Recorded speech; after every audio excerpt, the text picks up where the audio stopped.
Hello दोस्तों, आज हम बनाएंगे त्योहार स्पेशल बूंदी की लड्डू घर पे बहुत आसान तरीक़ों से बिना झारे के बनाए हलवाई जैसा रसीले बूंदी के लड्डू। रक्षाबंधन स्पेशल बिना किसी मशीन झारे के 10 मिनट में सॉफ्ट बूंदी लड्डू। इस रक्षाबंधन बनाए भाई के पसंदीदा बूंदी लड्डू एकदम सॉफ्ट और दानेदार। तो फ्रेंड्स, आज हम बनाएंगे रक्षाबंधन के लिए स्पेशल रेसिपी। तो आप सभी को हमारे रेखा स्वीट रेसिपी चैनल में बहुत बहुत स्वागत है। तो चलिए फिर इस रेसिपी को बनाना शुरू करते हैं। तो देखिए, इसे बनाने के लिए ना हमें सबसे पहले यहाँ पे एक बर्तन ले लेना है और अब हम इसके अंदर डालेंगे 1 कप बेसन। तो मैंने यहाँ पे 1 कटोरी भरकर बेसन ले लिए हैं, ये लगभग 1 कप है। तो चलिए, मैंने यहाँ पे 1 कप बेसन डाल दिए हैं और अब क्या करेंगे ना, इसे पहले हम अच्छे से मिक्स कर लेंगे ताकि इसका जितना भी गुलटी है ना वो अच्छे से मेल्ट हो जाए। और देखिए, उसके बाद ना हमने यहाँ पे 1 कप इतना पानी लिए हैं, बस इसे भी डालकर ना अच्छे से मिक्स करेंगे। मिक्सर की सहायता से इसमें एक भी गुलटियाँ नहीं रहनी चाहिए, बहुत ही अच्छी तरह से हमें मिक्स करेंगे। और इसे ना ज़्यादा गाढ़ा करना है ना ही ज़्यादा पतला, बिल्कुल एकदम स्मूथ बैटर बना के तैयार करेंगे। तो देख सकते हैं फ्रेंड्स, मैंने ना बिल्कुल अच्छी तरह से इसे मिक्स करके तैयार कर लिया है। इसमें एक भी गुलटियाँ नहीं है, आप देख सकते हैं। तो मैं इसे दिखा देती हूँ आपको। ये देखिए, बिल्कुल हमें इसी तरीके से ही अपना बैटर को रखनी चाहिए। ये देखिए, तो आप देख सकते हैं कितना सुंदर बना है। ये देखिए, तो चलिए मैं इसी तरीके से ही अपना बेसन को घोल को रखती हूँ। तो ये मेरा तैयार हो गया है। तो चलिए अब मैं इसे बनाना शुरू करती हूँ। देखिए फ्रेंड्स, हमें ना यहाँ पे किस तरह का झांझर ले लेना है और मैंने तेल को भी अच्छे से गरम पूरा कर लिए हैं। और देखिए, अब क्या करना है ना, जो हमने घोल को बना के तैयार किए थे ना, उस घोल को हम इस झांझर के ऊपर इस तरीके से डालेंगे।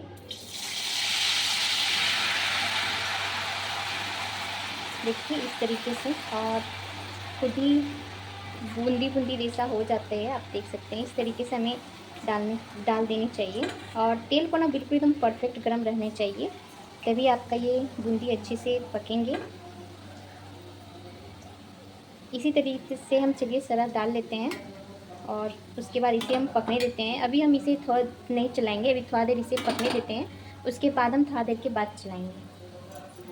तो चलिए फ्रेंड्स, इसमें थोड़ी देर हो गई है। तो अब हम क्या करेंगे ना, इसे अच्छे से चला लेंगे। देखिए, इस तरीके से, और इसे हम चलाते हुए कुछ देर के लिए पका लेंगे। और जैसे ही इसमें हल्का सा कलर चेंज हो जाएगी ना, तो हम सारे बूंदी को ना तेल से बाहर निकाल लेंगे। तो आप देख सकते हैं इसमें हल्का हल्का कलर चेंज हो गई है। तो चलिए हम सारे बूंदी को ना तेल से बाहर निकाल लेते हैं। तो बस इसे निकालने के बाद ना हमें दूसरा भी बिल्कुल इसी तरीके से ही बनाना है, बहुत ही आसान से बन जाती है। तो देखिए, फिर से हमें उसी तरीके से ही बना के तैयार करना है, तो झटपट बन जाती है, आप देख सकते हैं। तो चलिए मैं दूसरा भी बिल्कुल इसी तरीके से बूंदी को छान लेती हूँ। तो ये देखिए फ्रेंड्स, हमने सारे बूंदी को ना छान के तैयार कर लिए हैं। तो अब क्या करेंगे ना, ये बहुत अच्छी तरह से ठंडी भी हो गई है। तो जब बूंदी ठंडा हो जाएगी ना, तो हम इसमें ग्राइंड जार में डालेंगे और इसे ना हम हल्का सा दरदरा सा ग्राइंड करेंगे। ज़्यादा इसे नहीं ग्राइंड करना है, हल्का दरदरा ही ग्राइंड करना है। तो चलिए मैं सारे बूंदी को इस जार में डाल कर और हल्का दरदरा ग्राइंड करके ले आती हूँ। तो आप देख सकते हैं फ्रेंड्स, मैंने सारे बूंदी को हल्का सा दरदरा ग्राइंड कर लिए हैं। ये देखिए, बिल्कुल इसी तरीके से ही ग्राइंड करना है। तो चलिए अब मैं इसे रखती हूँ साइड पे और गैस की तरफ आती हूँ। तो चलिए, गैस में हमें एक कढ़ाई चढ़ा देना है और इसमें डाल देना है 1 कप चीनी। तो मैंने यहाँ पे लगभग छोटे कप में 1 कप चीनी डाल दिए हैं।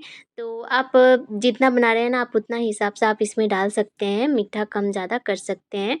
तो बस 1 कप चीनी डालने के बाद 1 कप पानी डाल देंगे और बस उसे पकने देंगे। जब तक हमारा चीनी मेल्ट होता है ना, हम यहाँ पे 2 इलायची को अच्छे से कूट के तैयार कर लेंगे। और इधर आप देख सकते हैं मेरा चीनी भी बिल्कुल अच्छी तरह से मेल्ट हो गई है। तो हम क्या करेंगे ना, सारे चीनी को ना इसी तरीके से मेल्ट होने देंगे और बस मुझे इसे ज़्यादा देर तक नहीं पकाना है, एक तार वाली चाशनी नहीं बनाना है। बस जितना देर तक ये चिपचिपा हो जाएगा ना, उतना ही देर तक हमें इसे पकाना है चाशनी को। तो ये देखिए फ्रेंड्स, अब हमको क्या करना है, यहाँ पे ना हमें 1 टुकड़ा नींबू का रस ले लेना है और इस चाशनी में डाल देना है। नींबू का रस डालने से क्या होता है ना, मीठा इसमें कम करती है, इसलिए नींबू का रस ज़रूर डालें।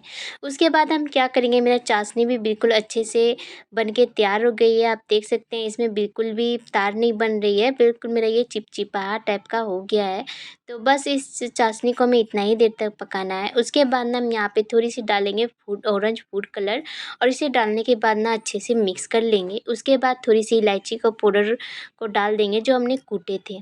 तो बस इलायची पाउडर डालने के बाद ना हम यहाँ पे अपनी बूंदी को डाल के तैयार करेंगे। तो चलिए मैं सारी बूंदी को ना इसमें एक साथ डाल देती हूँ। उसके बाद ना मैं यहाँ पे डालूँगी थोड़ी-सी घी, 1 चम्मच इसमें घी डाल देंगे क्योंकि मैंने सारी बूंदी को तेल से फ्राई किए थे ना, तो बिल्कुल इसमें तेल नहीं लगेगी, इसलिए थोड़ी-सी इसमें घी ज़रूर डालें। तो देखिए बस थोड़ी-सी घी डालने के बाद अब मैं इसे अच्छे से मिक्स करूँगी। उसके बाद ना मैं यहाँ पे डाल देती हूँ मगज के दाने जो लड्डू में डलाते हैं ना, वही वाले डाल दें। उसके बाद इसे हम अच्छे से मिक्स करेंगे। बस अब इसमें और कुछ भी ऐड नहीं करना है। इसे थोड़ी देर तक लिए इस तरीके से गाढ़ा होने तक पका लेना है। जब हल्का-हल्का आप देखेंगे इसमें बिल्कुल ऑयल टाइप की आ जाएगी, आप देख सकते हैं इसमें हल्का-हल्का घी छोड़ने लग गई है। तो अब मेरा ये बन के तैयार हो गया है। तब हम क्या करेंगे ना, गैस को ऑफ कर देंगे और इन्हें उतार लेंगे। तो चलिए फ्रेंड्स, अब हम क्या करेंगे, कोई चम्मच की सहायता से ना हम इसका लड्डू बना के तैयार करेंगे एक साइज़ का। ये हल्का-हल्का भी गरम ही थे और मैं गरम-गरम में ही इसे बना रही थी। तो हल्का-हल्का ये गरम लग रहा था और आप देख सकते हैं इतना सुंदर बन गया है। तो आप ना इसे थोड़ी देर के लिए ठंडी भी होने दीजिएगा, उसके बाद बनाइएगा, फिर भी बन जाएँगे। तो क्या करना है, देखिए इस तरीके से चम्मच की सहायता से हम उठाएँगे एक-एक चम्मच और अपने जिस तरीके से साइज़ का आप बनाना चाहते हैं लड्डू, उतना साइज़ का आप बना के तैयार कर सकते हैं। बहुत ही आसानी से बन जाते हैं ये देखिए। हाँ, तो चलिए हम सारे लड्डू को ना इसी तरीके से बना के तैयार करते हैं, बूंदी के लड्डू। तो आप देख सकते हैं फ्रेंड्स, हमने सारे बूंदी के लड्डू को बना के तैयार कर सकते हैं। तो आप इसे ना अपने भाइयों के लिए स्पेशली बूंदी की लड्डू बना के तैयार कर सकते हैं घर पे। बहुत ही आसान तरीक़ों से बन जाते हैं, बिल्कुल मार्केट जैसा। तो आप देख सकते हैं मार्केट से क्या लाना, घर पे ही आप इतना आसान तरीक़ों से बूंदी की लड्डू अपने भाई के लिए बना सकते हैं इस रक्षाबंधन स्पेशल। और आप देख सकते हैं इतना सुंदर हमारा ये बूंदी की लड्डू बन के तैयार हो गई है। तो ये लीजिए दोस्तों, मैंने ना इतना सुंदर घर पे बहुत आसान तरीक़ों से बूंदी की लड्डू बना के तैयार कर दिए हैं। बिना किसी झारे के बनाए हलवाई जैसा रसीली बूंदी के लड्डू रक्षाबंधन स्पेशल सिर्फ 10 मिनट में बन के तैयार हो जाता है बूंदी लड्डू भी। इस रक्षाबंधन बनाए अपने भाई के पसंदीदा बूंदी लड्डू एकदम सॉफ्ट और दानेदार बन के तैयार हो जाता है। आप देख सकते हैं तोड़ने में भी एकदम सॉफ्ट और दानेदार लग रही है। तो कैसा लगा फ्रेंड्स आपको मेरी ये बूंदी की लड्डू? तो इस रक्षाबंधन ज़रूर बनाएं और हमें कमेंट करके ज़रूर बताएं कि आपको मेरी रेसिपी कैसी लगी। और अपने रेखा स्वीट रेसिपी चैनल को ज़्यादा से ज़्यादा लाइक, सब्सक्राइब, कमेंट ज़रूर करें और ज़्यादा से ज़्यादा अपने दोस्तों से शेयर करें। Thank you.